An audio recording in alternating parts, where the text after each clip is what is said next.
kuwatoa hofu wana Dar es Salaam na wana Pwani. Serikali ya Jamhuri ya Muungano wa Tanzania chini ya Daktari Samia Suluhu Hassan na sisi ambao tumepewa dhamana ya Wizara ya Maji, nataka niwaambie wana Dar es Salaam, wana Pwani, tutavuka salama. Hiki ni kipindi cha mpito, tutavuka salama.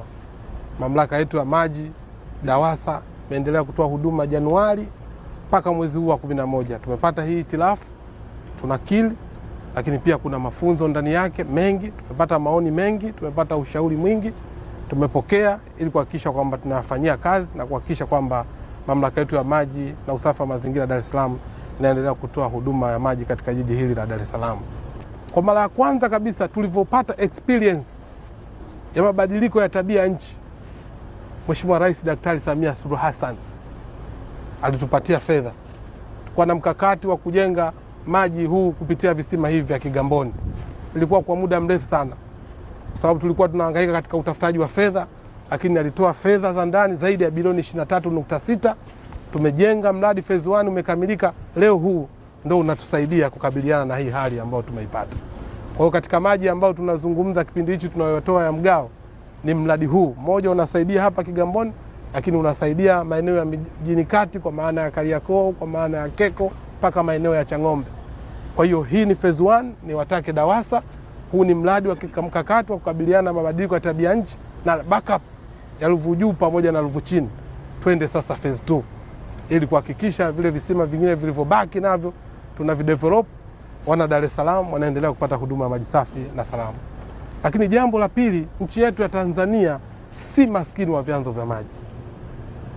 Tumepata experience kwa maana ya Ruvu Chini na maana ya Ruvu Juu kipindi hiki cha ukame au kipindi cha kiangazi, manake uzalishaji unapungua katika mitambo yetu. Tumeianza kazi ya ujenzi wa bwawa la Kidunda ambalo lenye thamani ya zaidi ya bilioni 335. Kandarasi yuko site na hivi ninavyozungumza mradi upo 40%. Imani yangu 2026 tutakwenda kukamilisha na kuhakikisha kwamba fedha inapatikana ili adha ya namna hii inapokuja kipindi hiki cha kiangazi tuondokane na changamoto ya namna hii. Lakini mkakati wa tatu ni juu ya kuyatoa sasa maji ya Rufiji kuja katika kusaidia jiji la Dar es Salaam. Jiji la Dar es Salaam ni jiji la kibiashara, ni jiji la kiuchumi. Lazima liwe na maji ya uhakika ukiambatana na eneo la Pwani, ni eneo la viwanda, kongani ya viwanda. Kwa hiyo lazima tuwe na maji ya uhakika. Mahitaji ya maji katika jiji la Dar es Salaam piki yake ni lita milioni 572. Leo tuna uwezo wa kuzalisha lita milioni 534. Huu ni uwekezaji mkubwa sana.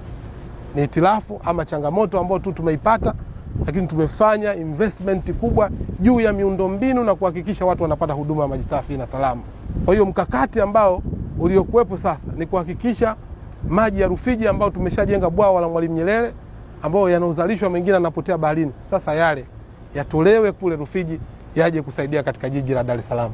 Kazi hiyo ambayo imeelekezwa na Mheshimiwa Rais Daktari Samia Suluhu Hassan ya usanifu tumekwishaimaliza.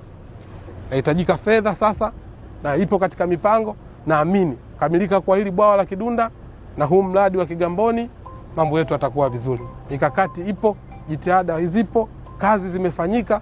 Kwa niwaombe sana Watanzania tuwe na subira ili kwa kuhakikisha kwamba dhamira hii ya kumtoa mwanamama ndoo kichwani inatimilika kabisa.